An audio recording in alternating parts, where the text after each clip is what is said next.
नमस्कार। आप सभी का गवर्नमेंट कॉलेज जालोर के यूट्यूब चैनल पर स्वागत है। मैं रीनू झाजड़िया, असिस्टेंट प्रोफेसर ज्योग्राफी, वीर विक्रम देव गवर्नमेंट पीजी कॉलेज जालोर। पिछली कक्षा में हमने पर्यावरण भूगोल के सिलेबस पर चर्चा की थी। आज की कक्षा में हम पर्यावरण भूगोल की परिभाषा और उसके विषय क्षेत्र के बारे में विस्तार से जानेंगे। पर्यावरण को प्राचीन काल से ही भूगोल का एक अंग माना जाता रहा है, लेकिन द्वितीय विश्व युद्ध के बाद ये अलग से एक शाखा के रूप में उभर के सामने आया। 18वीं और 19वीं शताब्दी में भूगोल के पर्यावरणीय पक्ष का विस्तृत अध्ययन किया गया है। हमबोल्ट का इसमें बहुत बड़ा योगदान है।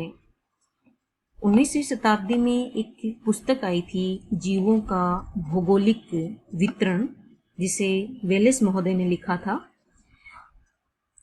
उसके बाद पर्यावरण भूगोल में भौतिक घटकों के साथ में जैविक घटकों का अध्ययन भी प्रारंभ हो गया।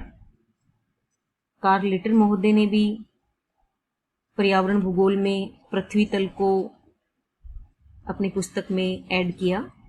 फ्रेडरिक रेटजेल, जो कि मानव भूगोल के जनक हैं, उन्होंने भी अपनी पुस्तक एंथ्रोपोज्योग्राफी में पर्यावरण के जो विभिन्न संगठक हैं उनका मानवीय संबंधों के साथ रिलेट करके और पर्यावरण भूगोल का विकास किया। एलन चर्चिल सैम्पुल हैं, अमेरिकी भूगोलवेत्ता हैं, उन्होंने भी मानव को धरातल की उपज ही माना है। ऑस्ट्रेलियन भूगोलवेत्ता हैं ग्रिफिथ टेलर, उन्होंने भी पर्यावरण और मानव को परस्पर अंतर संबंधित किया और भूगोल में पर्यावरण के अध्ययन को एक नई दिशा प्रदान की। सन 1950 के पश्चात पर्यावरण के जो विभिन्न पक्ष हैं उनके अध्ययन को अलग से पर्यावरण भूगोल शीर्षक के रूप में महत्व दिया जाने लगा। पर्यावरण भूगोल शब्दावली का जो प्रयोग है वो माना जाता है कि हैविट एवं हेयर नाम के दो भूगोलविद थे, उन्होंने एक शोध पत्र प्रकाशित किया था 1973 में, उसमें इस शब्दावली का प्रयोग किया था। इस तरह से पर्यावरण भूगोल के इस धीरे धीरे होते विकास से एक चीज हमें समझ में आती है कि पर्यावरण भूगोल मानव तथा पर्यावरण के संबंधों का अध्ययन है। अब मानव तथा पर्यावरण के संबंधों का जो अध्ययन है वो एक वृहद पारिस्थितिकी तंत्र, जीव मंडल, उसके संदर्भ में किया जाता है। तो इसमें दो चीजों का अध्ययन हम करते हैं, प्राकृतिक पर्यावरण और प्रौद्योगिक रूप से उन्नत मानव। इन दोनों के अंतर संबंधों से जो परिस्थितियां उत्पन्न होती हैं, उन सभी परिस्थितियों का अध्ययन हम पर्यावरण भूगोल के अंदर करते हैं।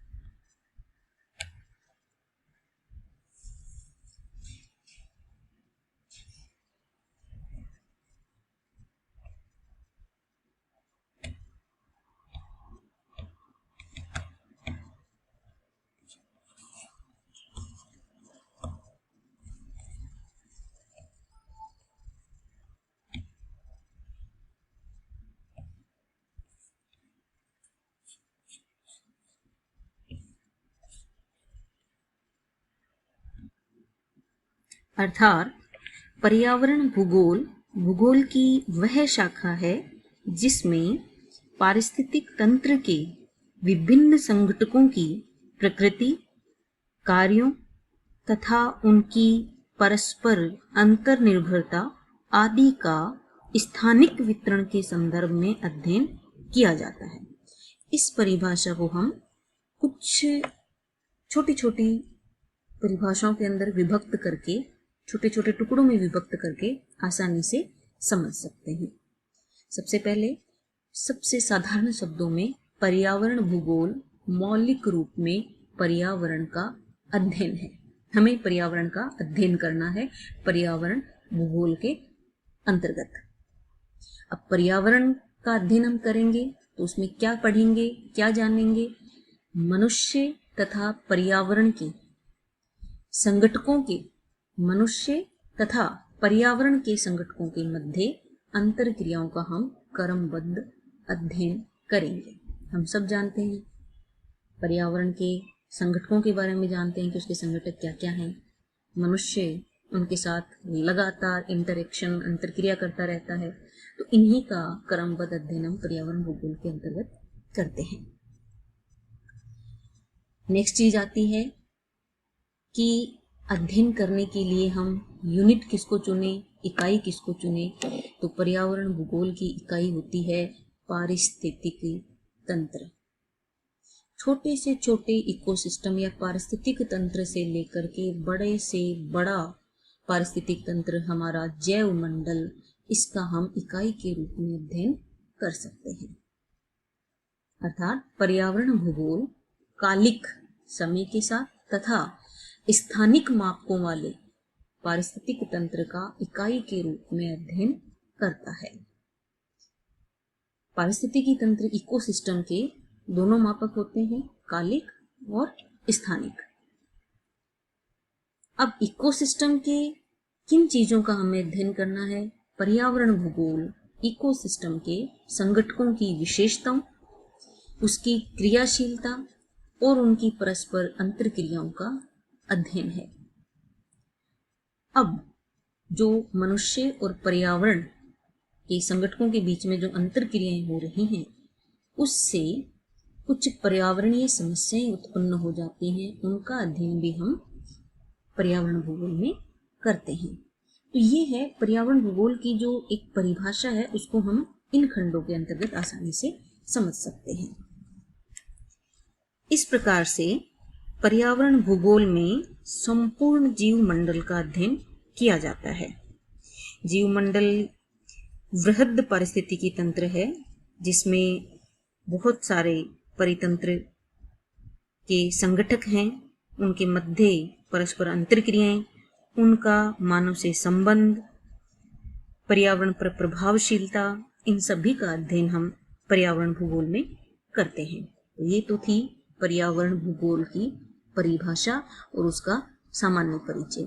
अब हम जानेंगे कि पर्यावरण भूगोल का विषय क्षेत्र क्या है और इसमें हम क्या क्या चीजें पढ़ते हैं।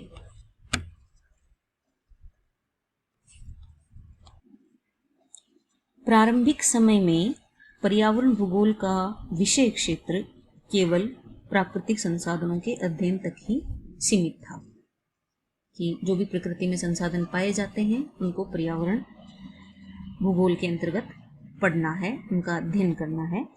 लेकिन वर्तमान समय में पर्यावरण भूगोल में संपूर्ण जैव मंडल का अध्ययन किया जाता है। जैव मंडल क्या है? पृथ्वी के सतह है, वायुमंडल, जलमंडल, इसमें रहने वाले जो जीव हैं उनके अधिकृत जो क्षेत्र है उसको जीव मंडल कहा जाता है। अर्थात ऐसा मंडल या ऐसा क्षेत्र जिसमें जीवों के पाए जाने की संभावना है, उसे हम जीव मंडल कहेंगे। जीव मंडल एक या सर्वाधिक बड़ा भूतंत्र है या पारिस्थितिक तंत्र है, जो पर्यावरण भूगोल के लिए इकाई के रूप में कार्य करता है।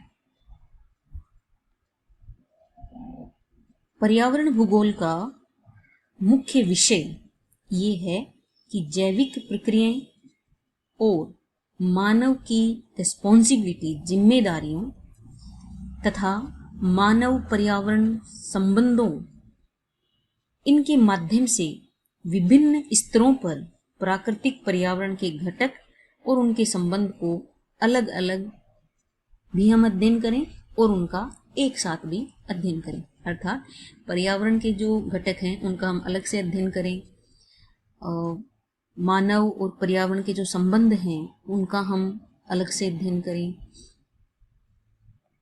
पर्यावरण के प्रति मानव की क्या रिस्पॉन्सिबिलिटीज हैं उनका हम अध्ययन करें।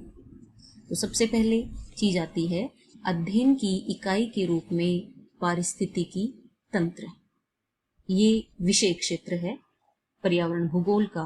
पारिस्थितिकी तंत्र का हम एक यूनिट के रूप में अध्ययन करेंगे। उसमें पारिस्थितिकी तंत्र की क्रियाशीलता, उत्पादकता, पारिस्थितिकी तंत्र में समय के साथ में क्या परिवर्तन आ रहे हैं और स्थान के साथ में पारिस्थितिकी तंत्र में क्या परिवर्तन आ रहे हैं, उनका अध्ययन हम पर्यावरण भूगोल विषय के अंतर्गत करते हैं।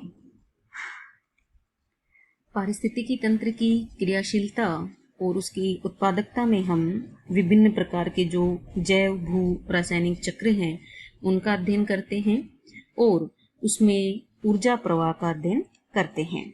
साथ ही साथ पारिस्थितिकी तंत्र में जो रासायनिक परिवर्तन होते हैं उनका अध्ययन भी हम इस टॉपिक के अंतर्गत करते हैं।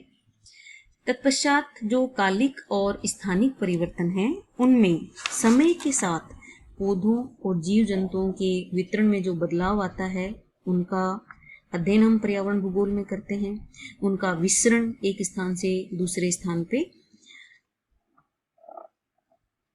वैश्विक स्तर पे जो पारिस्थितिकी विभिन्नताएं हैं उनका अध्ययन हम इसमें करते हैं स्थानिक परिवर्तन के अंतर्गत। और मानव जनित जो पारिस्थितिकी परिवर्तन है उनका अध्ययन भी हम पर्यावरण भूगोल में करते हैं।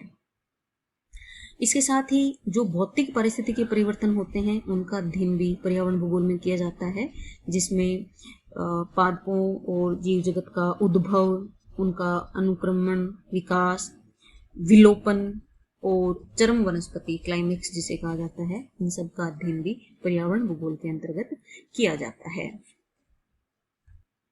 अभी तक हमने जो विषय क्षेत्र पर्यावरण भूगोल का देखा उसमें पर्यावरण के जो संगठक हैं, पारिस्थितिकी तंत्र के जो संगठक हैं उनके बारे में हमने जाना।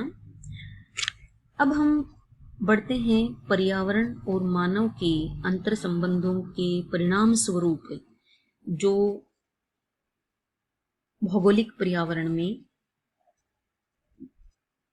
चेंजेज देखने को मिलते हैं उनके बारे में हम इसमें पढ़ते हैं, जिसमें भूमंडलीय पर्यावरणीय समस्याएं, पर्यावरणीय प्रकोप एवं आपदाएं, मानव और पर्यावरणीय प्रक्रम, पर्यावरणीय अवनयन एवं प्रदूषण तथा पर्यावरणीय प्रबंधन, इन बिंदुओं के अंतर्गत इन सभी अंतरक्रियाओं का और परिणाम स्वरूप जो भी चीजें उत्पन्न होती हैं उनका अध्ययन किया जाता है। पर्यावरण अवनयन के जो भौतिक और मानवीय कारक हैं उनका विभिन्न पर्यावरणीय प्रदूषणों का, उनके स्रोतों का और उनके निवारण का अध्ययन पर्यावरण भूगोल में किया जाता है। जैव विविधता पर जो संकट आ रहा है वर्तमान में हम इस चीज को देखते हैं कि बहुत से जीव जंतु और पौधे हैं जो भूपटल से विलुप्त होते जा रहे हैं, उनका अध्ययन भी हम पर्यावरण भूगोल में करते हैं। पर्यावरण भूगोल में जैव विविधता के संकट के कारणों और इसके संरक्षण का विस्तृत अध्ययन भी शामिल है।